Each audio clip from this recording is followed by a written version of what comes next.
May nag-comment nga sa atin dito sa YouTube channel, sabi niya dito na kapag start daw siya ng printing business, kakapanood daw ng videos ko. And hindi ko masyado sure kung good thing ba yan or bad thing ba yan. And sa mga nakapag-start ng kani-kanilang mga printing business dito sa ating YouTube channel, I hope na hindi ko kayo na-hype, 'di ba? Ayun yung pinaka-ayoko, yung na-hype lang kayo. Dito sa YouTube channel natin, sinasabi ko talaga sa inyo yung possible ninyong kitain. Hindi ko kayo hina-hype kagaya ng iba dyan na uutuin lang kayo na para makapag-abil-abil kayo ng mga kung ano-ano. Dito sa channel natin, tinuturuan ko kayo na kahit papano matuto kayong tumingin ng mga presyo, ng mga printers, ng mga materials, kahit ano, vinyl, bond paper, ink, 'di ba? Pero ang pinaka-target ko talaga, alamin nyo yung presyo ng mga printer na mga bibilihin ninyo. So, kagaya nga neto ni Tropa, kung naalam niya na yung mga bibilihin and mga materials, ayun nga, nakapagsimula na siya kakapanood. So, sa mga nagme-message sa akin na gusto nilang magpaturo kung paano mag-start ng printing business, manood lang kayo dito sa mga uploads ko. Halos kumpleto na rin to, and time to time may mga bago din naman akong ina-upload na tungkol sa mga tips, di ba? Sa mga gusto talagang magpa-mentorship, kung sino man yung nagpauso ng mentorship na yan, di ba, no? Message nyo na lang ako sa aking Facebook page. Syempre, kahit papano, give and take lang din tayo. Pero kung ayaw nyong gumastos-gastos, nood na lang kayo dito sa mga uploads natin. Ang mga ino-offer ko lang naman talaga usually sa ngayon, yung mga templates natin na talagang mismong gamit ko yun. Ginagamit ko yun mismo sa aking printing, di ba? Mga sticker template, invitation. Ayun, yun yung mga ina-avail na mga iba nating tropa. And kahit papano, kung nakapag-avail kayo, no, nakakapag-share din naman ako ng mga kahit papano na makakatulong sa mga printing business ninyo. Pero kagaya neto ni Tropa na nakapag-start ng printing business, I highly suggest na bumili kayo ng mga tarpaulin na merong nakalagay na ganito. Simplihan nyo lang mga tropa. Print, scan, Xerox, laminate, rush ID. Ayan yung mga una-una or mga una ninyong i-cater na mga produkto, 'di ba? Print, Xerox, scan, laminate, tsaka mga rush ID. Ito yung link niya kung saan kayo makakabili sa Shopee.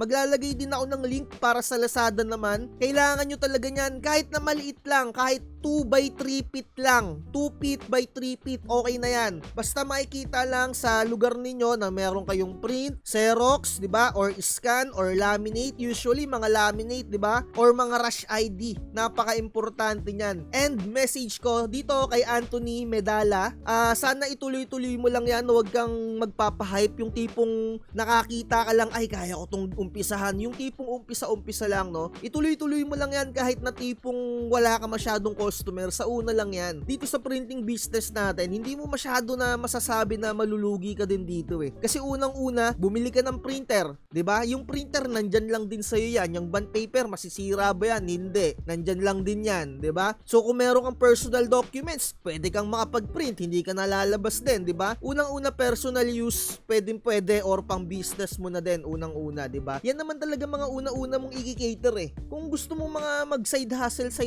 lang, bili ka ng printer, yung tipong abot kaya lang ng budget mo. Ako pinakauna ko talagang binili dito yung Epson 3110 eh. Sunod-sunod na lang yung mga Epson 121, mga iba-iba. And sa ngayon, ang ginagamit ko na Epson 5290. Kasi ito sa Epson 5290, nakakapag-print or nakakapag-Xerox ka ng long and nakakapag-scan ka ng long. Yun talaga, ito na lang yung ginagamit ko for document printing. Binenta ko na yung Epson 3210 ko, yung mga ganyan, 3110.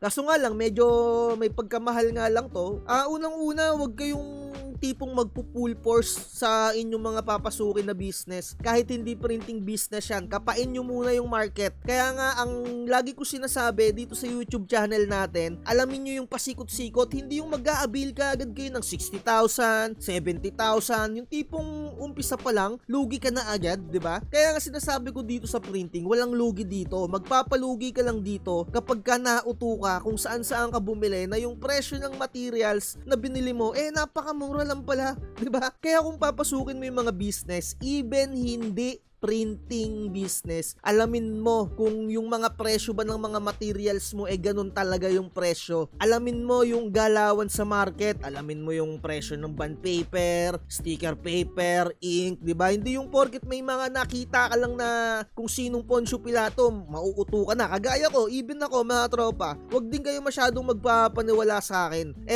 Super thankful ko kung 100% kayong naniniwala sa mga pinagsasabi kong mga shit dito, 'di ba? Yun lang. Ang gusto ko lang iparating sa inyo, yung mga sinasabi ko dito, i-clarify nyo sa mga iba nyo pang maire-research dyan, no? Kumbaga, i-make sure nyo kung tunay ba yung mga pinagsasabi ko dito. Kung tunay ba na 5,000 lang etong Epson 121, kung tunay bang 9,000 or 8,000 etong Epson 3210, di ba? Mga ganyang bagay ba? Pero kahit papano, dito sa channel natin, talagang legit yung mga ini-spit ko dito, yung mga pinagsasabi ko dito. Kasi kagaya nyo nga rin ako, na walang tumutulong sa akin dati. As in, bilang lang sa daliri. Kahit papano si Mami Epi, ayan, nagtatanong ako dyan, nagbe-message ako dyan. Ayan, sumasagot naman yan. Napakabait din yan ni Mami Epi. Talagang ayan yung mga pundasyon ko. Pagdating dito sa printing business, no, and si Bentec, yan. Kapag ka tinanong mo yan, nagre-response din yan, di ba? Pero, kahit papano, yung wag nyo naman din araw-arawin na pagtatanungan. Matuto rin kayong mag-research, di ba? Manood din kayo ng manood hanggang sa hindi na kayo magtatanong. Hanggang kayo na yung pagtatanungan. Ganon din ako dati. Kaya mga tropa, meron din akong pinagtatanungan dati na feeling ko nakukulitan na siya sa akin. Kaya yung napapansin ko na dumating na yung point na yon, ang ginawa ko, ako na yung mismong nanonood din sa mga ibang vloggers, and yung mga na-experience ko, ginagawan ko din ng vlog para naman ma-share sa inyo na ngayon naman ako na yung pinagtatanungan. Ganon naman talaga. Give and take lang din tayo. Huwag nyo din aabusaduhin yung mga pinagtatanungan nyo kasi hindi lang din naman kayo yung inaasikaso nyan. Even ako, no, marami ring nagme-message sa akin na yung iba parang naiinis ng tagal kong replyan, no. Ganun lang din. And feeling ko, ako dati, ganun din yung nararamdaman nung pinagtatanungan ko. Kasi minsan naiinis din ako ng tagal kong replyan. Kaya ang ginawa ko, ako na lang nag-search, di ba? Yun, ganun lang. Napakalaking achievement na rin para sa akin na kayo yung nakapagsimula ng printing business, kakapanood din dito sa akin, di ba? Napakagandang side hustle talaga na itong printing business. Eto, tatandaan ninyo, hanggat may mga nag-aaral, hanggat may pumapasok sa eskwelahan, talagang patok na patok ang printing business. Kahit na dumadami yung nag-i-start ng ganito, di ba? Yun nga lang, talagang i-sure mo talaga yung mga papasukin mo. Lalong-lalo na kung ikaw pa lang yung nagsisimula dyan sa pwesto mo or sa lugar ninyo, talagang papaldu-palduhin ka, 'di ba? Na kahit na nauto ka ng umpisa, once na ikaw lang talaga yung nagki-cater diyan sa bayan mo, kung saan mang bundok tralala yan, 'di ba?